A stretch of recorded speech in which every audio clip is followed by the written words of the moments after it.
মানে মাথা বেঁধেছি, তো এই কারণে হচ্ছে কি অন্যরকম লাগছে। লুক চেঞ্জ আজকে।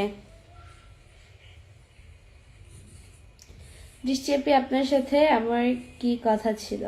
মানে আমার সাথে ভাই কারো কোনো কথা নাই। যদি ফেক আইডির পাল্লায় পড়ে থাকেন, জাস্ট আই ডোন্ট কেয়ার। আমি আপনাদেরকে আরো আগে সতর্ক করে দিয়েছি। এখন যদি আপনারা বলেন যে আমার সাথে আপনার কি, আপনাকে তো আমি চিনি না, আপনার সাথে আমার কোনো কথাই নেই এটি। আর আমি অপরিচিত মানুষদের সাথে কোনো কথা বলি না। আমার যদি কারোকে প্রয়োজন হয় আমি কথা বলি, বাট অন্যের প্রয়োজনে প্রয়োজন আছে না নাই, জাস্ট আই ডোন্ট কেয়ার। আপনার নাম দিয়ে ফেসবুক আইডি কে চালায়? নিমান না। আমার নাম দিয়ে ফেসবুক আইডি ভাই, ফেক আইডির তো অভাব নেই, ফেক লোকের অভাব নেই, ফেক মানুষ অনেক চালায় আমার পেজি দিয়ে। আজকে বেশি সুন্দর লাগছে ওসমত আলী, ধন্যবাদ।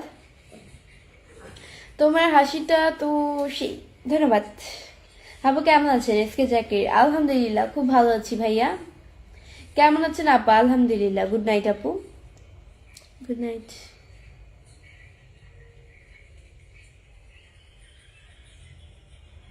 প্রিন্স মামুন লিখছে আসসালামু আলাইকুম। ওয়ালাইকুম আসসালাম। দোয়া এবং শুভকামনা রইল আপু, মিলন ভাই। ট্রু, দোয়া এবং শুভকামনা রইল আপনার প্রতি অনেক অনেক।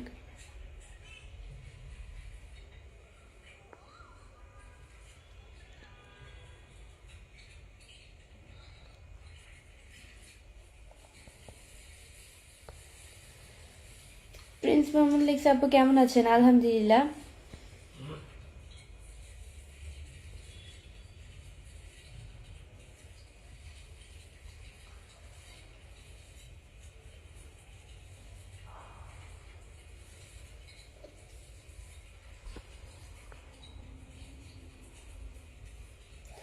মাথায় কাপড় দিলে খুব সুন্দর লাগতো। আচ্ছা নেক্সট ডে মাথায় কাপড় দিয়ে আসবো।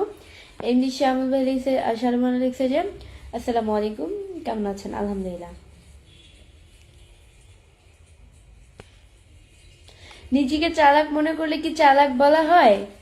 ফাজলা রাব্বি, আমি নিজেকে কখনোই চালাক মনে করি না। অ্যান্ড আপনি চালাকের আমার কি দেখছেন যে চালাক বললেন?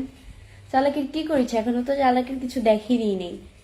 দেখলে তো আপনি উল্টায় বেড়ে যাবেন। আপনি বলেন যে চালাকের কিছু, নিজেকে চালাক ভাবি। নিজেকে আমি চালাক ভাবি না, হয়তো আপনি আমাকে চালাক ভাবেন তো এই কথাটা বললেন। আমি তো কখনো ভাবি নাই।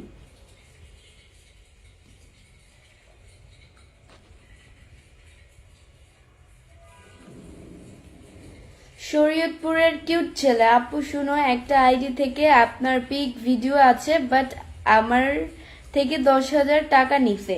ওরে বাবা, আপনি টাকা দিয়ে দিচ্ছেন কেন? টাকা মনে হয় আপনার কাছে বেশি বড় লোক পার্সন, এই জন্য টাকা দিয়ে দিচ্ছেন। আপনি কি 10,000 টাকা কি কম? আপনি টাকা দিয়েছেন, আপনি দেখে শুনে দিবেন না যে এটা কি আসলেই আমি কি না, বা অন্যকে আপনি দেখে শুনে দিবেন না টাকাটা? আপনার টাকা বেশি হয়েছে তাই আপনি দিচ্ছেন, এখন আমার তো কিছু করার নেই। দ্যাটস ওয়াই আমি তো হচ্ছে আপনাদেরকে প্রথমেই সাবধান করে দিয়েছি, শুরুতেও সাবধান করে দিয়েছি, সাবধান করে যাব যে আমার ফেকেটির পাল্লায় কেউ পড়বেন না। একমাত্র আমার এই পেজ আর আমার প্রথম পেজ যেটা 4.5 লাখ প্রায় চলে আসলো ফলোয়ার্স, ওই পেজ থেকে যদি কোনো মানে কোনো যদি মেসেজ টেসেজ কোনো কিছু যদি না পান, এছাড়া যদি হোয়াটসঅ্যাপ ইমো যদি যদি কারোর সাথে মানে অ্যাড হয়ে যান, কোনোভাবে না কোনোভাবে অ্যাড হয়ে যান, যদি কথাবার্তা বলেন, এটা মনে করবে যে নির্গত ফেক আইডি। আমি হচ্ছে গিয়ে বারবারই বলি, আমার প্রয়োজন ছাড়া আমি মানুষের সাথে কথা বলি না, অ্যান্ড এটাই। আর আমার কাছ থেকে আমি এই 2 পেজ থেকে রিপ্লাই পাওয়ার অব্দি শিওর থাকবেন, আপনি যাদের যাদের সাথে কথা বলতে দিন তারা সবাই ফেক। ফেক মানুষের অভাব নেই। আপনি খুব সাহসী একটা মেয়ে। ভাইয়া সাহসী কিছু না, মাসুম আহমেদ। আমার মুখে যেটা আসে, যেটা উচিত কথা আমি সেটাই বলি। আমি কারো পিছেও বদনাম করি না, কারো সামনেও বদনাম করি না, কারো পিছেও ওইটা বলি না ওই মেয়ে খারাপ, আবার সামনে ওই মেয়ের সাথে মানে নরম নরম কথা বলি। আমি এরকম না, আমার যেটা ভালো লাগবে না আমি সামনাসামনি বলে দেবো। খুন হইলো না কি হইলো সেটা আমার দেখার বিষয় না। আমি কাউকে ডরায় চলি না, নিজের পাওয়ারে চলি, এটাই। ওই চুচকামি করি না, এই যে কি বলে যে গিরিঙ্গি গিরিঙ্গি লাগায়, একজনের কথা আরেকজনকে বলে, আমি এসবের মেয়ে না।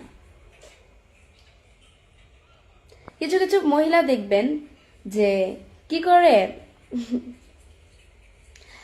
আমার মনে করেন যে আমার কাছে ভালো থাকবে, আমার কাছে আমার ভালো প্রশংসা খুব সুনাম করবে, কিন্তু আমার কাছ থেকে চলে গিয়ে আমার বদনামটা অন্য মানুষের কাছে বলবে। আর আমার কাছে এসে ওই মানুষটার কাছে হাসাহাসি করে আমার বদনাম বললো, আবার আমার কাছে এসে ওই মানুষটার বদনাম বলবে। মানে কিরকম ভাবে চিন্তা করেন আপনি?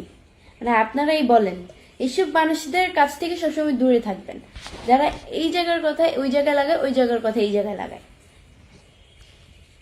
তো গাইস, আজকের মতো এতটুকুই। নেক্সট লাইভ এন্ড ভিডিও দেখার জন্য পেজকে ফলো দিয়ে পাশে থাকবেন। সবাই ভালো থাকেন, সুস্থ থাকেন। আল্লাহ।